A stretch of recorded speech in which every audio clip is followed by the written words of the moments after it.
बाहरे निया घरे फाट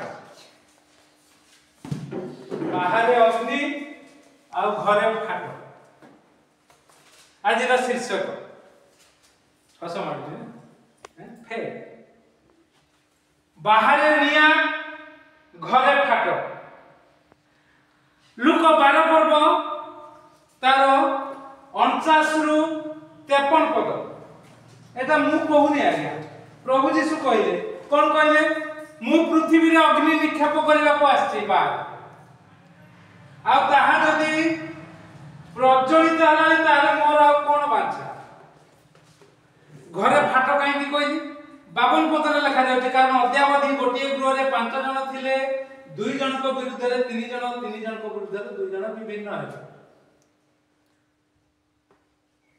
मु पृथ्वी रे शांति देवा को आसीछि बोली कोन तुमे माने मने करू अछ 51 मु तुम मान को कहूछि ना बरम भेद जन्माई को आसीछि अर्थात फाट जन्माई को आसीछि प्रभु कहले हमर प्रभु शांति दाता महा करुणामय अनुग्रहकारी काहे कि से प्रकार कथा कहिले आ सेति पय मु शीर्षक देबी बाहरे निया घरे फाट प्रभु जते बेले आम को धरिबे निया जळिबो आगे आ घरे फाट हो मात्र से फाट रे घर पड़ी जीवो नाही भांगी जीवो नाही केते पद कहथुर आज हां माथ्यू 7 अध्याय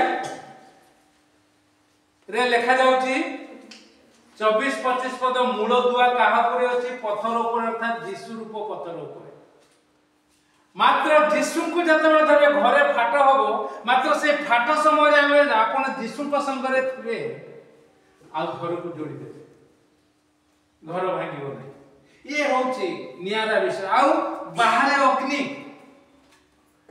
प्रभु यीशु ईश्वर चरित्र होची से महा करुणामय प्रेममय एवं से ग्रासकारी अग्नि मध्य अंधकार शक्ति को नले हरई पाइबे अंधकार शक्ति को शैतान को भूत को ग्रास करिवार अछि नचेत भूत आपन को ग्रास करिवो गिली जगतर लोक मान को शैतान भूत से गिली दी मात्र प्रभु जीशुंकर ईश्वरंकर शक्ति ग्रासकारी अग्नि जते बेले अग्नि कोन करिवो गिली दबो ना सब को भस्म करबो ईश्वरंकर अग्नि जते बेले से प्रवाहित होबो सेते बेले अंधकार शक्ति को सब पोड़ी जाली नष्ट करिवो तापरे आ से निया रे आपण जळी दिबे नाही से निया रे आपण सुवर्ण हेबे आ जो माने जळी जाइचंती शैतान अधीन रे से माने मध्ये सुवर्ण हेबे जो प्रकार जीते आज खुशी है कि कहूँ सकाଳେ मोर तो सेटा स्पीकर काम करूनी तथापि मु देखुथि खुशी है कहूँ मु वीडियो देखि पार नथिली आ गत रविवार एबे देखि पारती मु कहले सब केवल रविवार न अन्य दिन भी देखो कोठी अछि से बेंगलोर ना कोठी बेंगलोर रे हां ईश्वरंकर अग्नि ताहा बाहर अग्नि को जळे माने गिली दो आमे टिके पढिबा यात्रा पुस्तक तार 3 पर्व 2 पद सेठी लिखा जाउछि अग्नि जळुछि यात्रा 3 पर्व 2 पद रे लिखा जाउछि कोन लिखा जाउछि गोटे बुद्धा पथि अग्नि शिखारे सदा प्रभु को दूत ताकु दर्शन देले तम से अनाई दे आ देखो बुद्धा अग्नि रे प्रज्वलित हो अछि तथापि बुद्धा नष्ट होउनी ये होछि सदा प्रभुंकर अग्नि जळिबो किंतु नष्ट होबो आउ आपण माने जतले देखिबे तार 3 पद आउ प्रभुंकर लोक कोन होउची एठी प्रभु ताको दर्शन काहे कि जळुती आ से जतले पाखु को जाउचंती प्रभु कहले ना पवित्र भूमि पादरु पादुका काढ आउ तापर 5 पदर कोन लिखा जाउची तो से कहले तुमे स्थान रो निकटवर्ती हो नाही तुम पादरु पादुका काढ कारण तुमे जो स्थान रे छिडा हो छ ता पवित्र भूमि सुसमाचार शक्ति केंद्र होची पवित्र भूमि पवित्र ईश्वरंकर सेवा करा जा तेनु करी भूल भाल चिंता एपट सेपट चिंता करी आसीले से माने बेसी दिन तिष्टि रही परिबे नै अनिल ममता बेसी दिन तिष्टि पारले नै ତାଙ୍କର ପିଲା ହଉନଥିଲା, ପିଲା ହେଲା କହିଲେ ଏବେ ଅଛନ୍ତି ଅନ୍ୟଠି ଯାଉଛନ୍ତି ନା ଶନିଆ ଫଣିଆ ଦେଇ କୁଆଡ଼େ କ'ଣ କରୁଥିବେ ସବୁ, ବେଶୀ ଦିନ ତିଷ୍ଠି ପାରିବେନି। ସେଥିପାଇଁ ବହୁତ ସତର୍କ ହବା ଦରକାର। ଆଉ 3 ପଦରେ କ'ଣ ଲେଖାଯାଉଛି? ତେଣୁ ମୂଷା କହିଲେ, ମୁଁ ତାଙ୍କ ପାଖକୁ ଯାଇ ମହାଶ୍ଚର୍ଯ୍ୟ ବିଷୟ ଦେଖିବି, ବୁଦାଟା କାହିଁକି ଦଗ୍ଧ ହେଉନାହିଁ। ମହାଶ୍ଚର୍ଯ୍ୟ ବିଷୟ ଘଟିବ। ବାହାରେ ଅଗ୍ନି ଆଉ ଭିତରେ ଘରେ ଫାଟ, ଏହା ପ୍ରଭୁ ତିଆରି କରିବା ପାଇଁ ଆସିଛନ୍ତି। ଆଉ ସେ ଅଗ୍ନିରେ ଆପଣ ପରିଷ୍କୃତ ହେବେ ନିଜେ, ଆଉ ଅନ୍ୟମାନଙ୍କୁ ମଧ୍ୟ ସୁନା ପରି ପରିଷ୍କୃତ କରିବେ, ଚକଚକ କରିଦେବେ। ସୁନାକୁ ନିଆଁରେ ପକେଇକି ତାକୁ ଶୁଦ୍ଧ କରାଯାଏ ନା, ତାର ଖାଦ ସବୁ ପୋଡ଼ି ଦେବା ପାଇଁ। ଇଏ ହେଉଛି ଈଶ୍ୱରଙ୍କର ଅଗ୍ନି। ଆଉ ଘରେ ଯୋଉ ଫାଟ ହବ, ସେ ଫାଟ ହବ, କିନ୍ତୁ ଯୀଶୁ ରୂପ ମୂଳ ଦୁଆ ଉପରେ ଘର ଫାଟ ମୋର ହେଇଛି, ଏଠି ଏ ଫାଟ ପଡ଼ିଛି, ଦବି ଯାଇଛି, ନଷ୍ଟ ହବ। আর যিশু রূপ মূলদুয়া উপরে যে তৈরি করিথিব সে ঘর ভুষুড়িব নাই। সেথিপাই প্রভু কইলে মু পৃথিবীরে অগ্নি নিক্ষেপ করিবাকু আসিছি। তাহা যদি প্রজ্বলিত হয়ে গলানি, কোটি প্রজ্বলিত হলানি, সেতবেলে হইতিলা, আম জীবନରେ भी হইছি। নচে এঠি কেবল মো ছড়া মো পরিবার কেই নাহান্তি, জনে আছে মো পরিবার অনেক অছন্তি, আজ্ঞা ভাই অছন্তি, বউ অছন্তি, पुत्रा माने अछंती, पुत्रा अछि, झियारी माने अछंती, झियो माने अछंती, झियो तो दूर अछि। आ से सब देखे पूर्व वीडियो गुडा करे आ केही नहां प्रज्वलित हलानी अग्नि।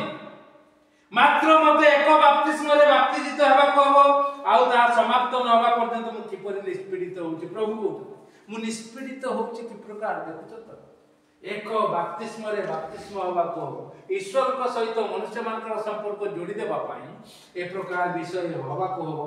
अग्नि निक्षेप करबा को आसीछि, तुमे से निया को जळै दियो आउ शैतान को ग्रास करि दियो। मु पृथ्वी रे शांति देबा को आसी अछि बोली कोन तुमे माने मने करू अछ। मु तुम मान को कहू ना बरं भेद अर्थात विभेद जन्माइबा को आछि, भाग भाग करबा को आछि। कोन जीशुंकर नाम पर जो माने न धरते से माने हिंदू होंतु, ख्रिस्टियन होंतु, मुसलमान होंतु, जैन होंतु, सिख होंतु, पारसी होंतु, जे भी हो, जीशुंकर नाम धरिबा लोक भेद जन्मई दो। ताकू जो माने पसंद कर, मो सान भाई कहला मु एठी के आ जमा आसीबी नाही न आस मोर कोन सुविधा तू न आसले कोन प्रभु को वाक्य दियो। सेताले मु गोटे दिन देइथि, पाळक माने 2-3 जन आस्तले, मोर सान भाई से गोटे रविवार नउतला, कारण मु मासको थरे आस्तु।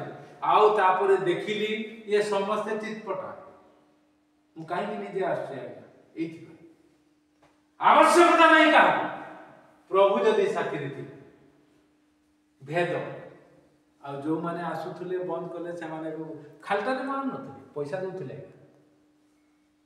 जो पालक माने ठीक आसीबे ताकर गाड़ी भड़ा सो आ किछि पैसा देउथले, खालटा रे नै मागना नै। आ प्रभु कहउतंती कोन, कारण अद्यावधि गोटिए गृह रे 5 जन थिले, 2 जन को विरुद्ध रे 3 जन, 3 जन को विरुद्ध रे 2 जन विभिन्न हेबे, भाग भाग हे जिवे। पुत्र विरुद्ध रे पिता, पिता विरुद्ध रे पुत्र, कन्या विरुद्ध रे माता, माता विरुद्ध रे कन्या, बहु विरुद्ध रे सासु, आ सासु विरुद्ध रे बहु भिन्न हेबे। तापन बोल या काहे कि ना जीसु को पाई सेही प्रभु जीसु माथ्यू 15:4 रु 9 जदि आमे पढिबा सेठी लेखा जाउची। माथ्यू 15:4 ईश्वर तो कहते पिता माता को समादर कर, आ जे के पिता की माता को अभिशाप दे से निश्चित प्राणदंड भोग करिवो। ए कथा हमें जानू। आ लुक मध्य हमें जानिछु सेही 12 पर्वर कथा। से जतबेले कहिले जने कहिला, हे भाई मोर भाई को पैतृक संपत्ति भाग करबा निमंते कहंतु, फाटो काहे को हुए घरे ए धनबाड़ी जमीन संपत्ति पाई फाटो हुए। किंतु प्रभु कहिले कोन 15 पद लुक 12:15 सावधान समस्त प्रकार लोभरु आपना को दूर रख, कारण जने लोकर जीवन तार संपत्तिर प्राचुर्य ऊपर निर्भर करे नाही। ए प्रकार जदि वाक्य नहीं भेद जन्माइबा लोक जदि पदक्षेप नब से घर फाट बेसी हो नहीं जोड़ी जीव। प्रभु आपन को मते अनुग्रह करंतु आशीर्वाद करंतु। मनुष्यर विधि विधान नुहे सब घरे जो प्रकार सब साधारण गोटे कथा अछि जेते भाई सेते भगारी ना जेते घर सेते द्वार एटा जगतर कथा किंतु प्रभु कहउछंती ए जगत रे तुमे अग्नि जळेबो अग्नि जळई तुमे अनेकम को पोड़ीबा को नुहे मात्र रक्षा करी सुवर्ण परि चकचक करिवो। तुमे गृह रे फाट जन्मेइबो मात्र से फाटरे गृह आहुरी सुंदर दिसिबो उत्तम हबो आ तुमे पृथ्वी रे नियार परंपरा सृष्टि करिवो। सेथि पई माथ्यू तार 15 पर्व 9 पद के पढिबा सेथि लेखा जाउचे एया हमको करबा को प्रभु जी कहले मनुष्य मान को विधि गुडी को धर्म रो उपदेश वाली बोले शिक्षा दे वृथा रे हमर आराधना करना। प्रभु जी कहले वृथा रे आराधना नहीं मनुष्य माने जा कर सेही प्रकार भाबरे सेवा सेही प्रकार प्रचार सेही प्रकार शिक्षा सेही प्रकार परामर्श देले प्रभु जो निया लगेबा पई आछंती पृथ्वी रे निया लागिबो नाही घरे जो फाट करबा पई आछंती घर फाट होबो नाही।